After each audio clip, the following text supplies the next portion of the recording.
biệt số bong bóngទាំងអស់គ្នានាងខ្ញុំធ្វើវីដេអូមួយទាក់ទងនឹងផលិតផលដែលនាងខ្ញុំមានដូចជាប្រភេទឆ្នាំងបាយណាបងប្អូនទាំងអស់គ្នាចាប្រភេទឆ្នាំងបាយបងប្អូនទាំងអស់គ្នាហើយនឹងចក្រានហ្គាសដុំភ្លើងចាហើយនឹងប្រភេទជើងតម្រអញ្ចឹងផលិតផលទាំងអស់នេះគឺជាផលិតផលរបស់ជប៉ុនណាបងប្អូនទាំងអស់គ្នាអញ្ចឹងបងប្អូនទាំងអស់គ្នាដែលស្រឡាញ់ពេញចិត្តអាចតំណែងតំណងមកបាននៅខាងក្រោមវីដេអូមួយនេះចាចំពោះដុំភ្លើងគឺមានគុណប្រយោជន៍សំខាន់នោះគឺដុំភ្លើងទី1គឺយើងមានកន្លែងសម្រាប់ចាសម្រាប់ប្រើប្រាស់ផលិតផលហ្នឹងដល់ទៅ2ចាកន្លែងដែលយើងប្រើប្រាស់ផលិតផលហ្នឹងគឺមានកន្លែងដោតព្រីហ្នឹង2មានកុងតាក់សម្រាប់បិទបើកចាបងប្អូនទាំងអស់គ្នាប្រើយើងបើកមិនប្រើយើងអាចបិទតែកុងតាក់ក៏បានដែរតមកទៀតដុំភ្លើងនេះគឺមានកន្លែងនេះចាបងប្អូនទាំងអស់គ្នាឆ្ងល់ឯកន្លែងនេះគឺជាកន្លែងអ្វី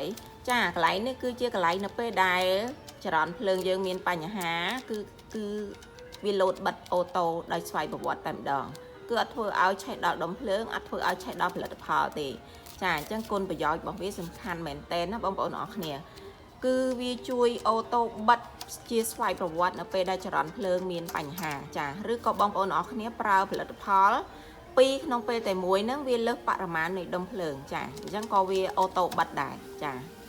អញ្ចឹងដុំភ្លើងរបស់យើងគឺមាន15អាំពែនេះចាហើយនឹង10អាំពែចា1គីឡូផលិតផលនេះគឺល្អប្រើណាបងប្អូនអរគ្នាចាមួយទៀតគឺចក្រានហ្គាសបងប្អូនអរគ្នាឃើញឯងពណ៌វាគឺប្រភេទកញ្ចក់ពណ៌ខៀវចាអញ្ចឹងចក្រានហ្គាសនេះគឺមាននីតិកំណត់ទាំង3ចក្រានណាបងប្អូនអរគ្នាកំណត់ទាំង3ចក្រានមានកន្លែងភ្លើងអាំងសាច់ភ្លើងលើក្រោមអាំងសាច់ដោយមិនចាំបាច់ប្រែចាបងប្អូនអរគ្នាគឺស្អាតមែនតែនតែម្ដងចក្រានហ្គាសនេះចាហើយបងប្អូនអរគ្នាអាចប្រើប្រាស់ទាំង3ចង្ក្រានក្នុងពេលតែមួយក៏បានដែរចាខាងលើនេះគឺជាប្រភេទចង្ក្រានចាធម្មតាយ៉ាងម៉េច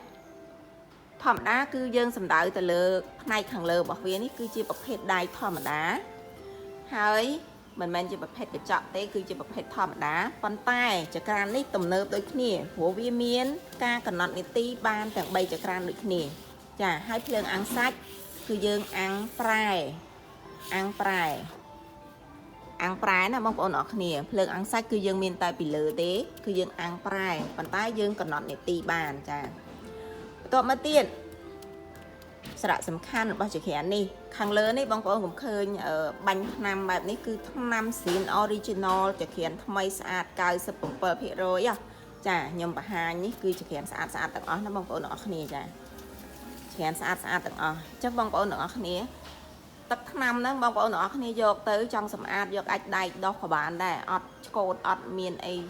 ឆ្កូតទាំងអស់គឺទឹកថ្នាំស្អាតមែនតែនព្រោះទឹកថ្នាំ original ណាបងប្អូនទាំងអស់គ្នាខ្ញុំអត់មានបាញ់ថ្នាំប៉ូលីទេចាគឺស្អាតតែម្ដងព្រោះចក្រានខ្ញុំយកមកគឺសិតតែចក្រានស្អាតនិងថ្មីសារៈសំខាន់មាន2ចំណុចសម្រាប់ចក្រានហ្គាសនេះទី1គឺអូតូបិទដោយស្វ័យប្រវត្តិ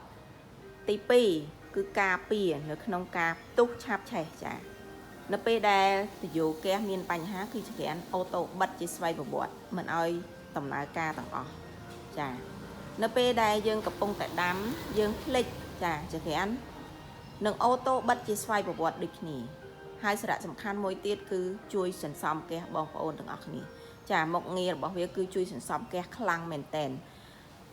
បងប្អូនអរគ្នាដែលធ្លាប់ប្រើប្រភេទចង្ក្រានរបស់ជប៉ុនគឺដឹងហើយចាការប្រើប្រាស់ហ្គាសគឺមានលក្ខណៈសន្សំសំចៃចា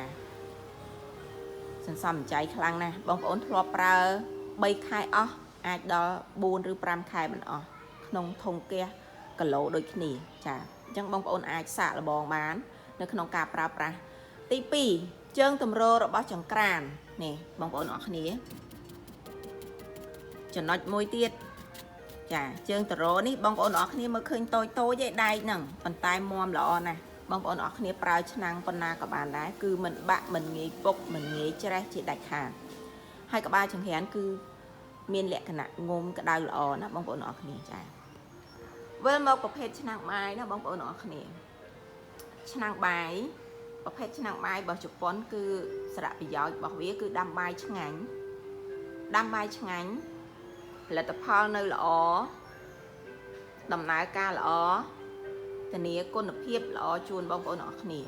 ហើយចំណុចសំខាន់មួយទៀតគឺជួយបន្សុទ្ធជាតិស្ករនិងជាតិអាស៊ីតពីក្នុងបាយរក្សាទុកបានយូរថ្ងៃ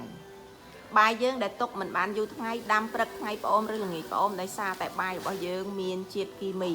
ឬក៏ជាតិអាស៊ីតច្រើននៅក្នុងបាយអញ្ចឹងដាំព្រឹកថ្ងៃប្អូនដាំព្រឹកល្ងាចប្អូនប៉ុន្តែនៅក្នុងឆ្នាំងបាយនេះយើងដាំអាចរក្សាទុកបានរហូតដល់3ថ្ងៃបើសិនជាបាយនឹងអត់អស់បងប្អូនទាំងអស់គ្នាដោតភ្លើងចោលទៅគឺយើងរក្សាទុកបានរហូតដល់3ថ្ងៃបាយនៅឆ្អិនល្អអត់មានរីកអត់មានចូលអត់មានផ្អូមទាំងអស់អញ្ចឹងបងប្អូនដែលធ្លាប់ប្រើឆ្នាំងបាយនេះគឺគាត់បានដឹងហើយពីគុណប្រយោជន៍របស់ឆ្នាំងបាយហើយមួយទៀតគឺរសជាតិរបស់បាយចារសជាតិរបស់បាយនឹងខុសប្លែកពីឆ្នាំងមុនដែលបងប្អូនបានប្រើចាគឺលក្ខណៈដូចបាយចំហុយបងប្អូនអរគ្នាចា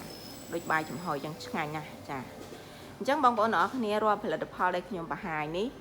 បងប្អូនអរគ្នាអាចទំនាក់ទំនងមកបាននៅខាងក្រោមវីដេអូមួយនេះចាសូមអរគុណសម្រាប់ការចូលមើលវីដេអូរបស់នាងខ្ញុំចា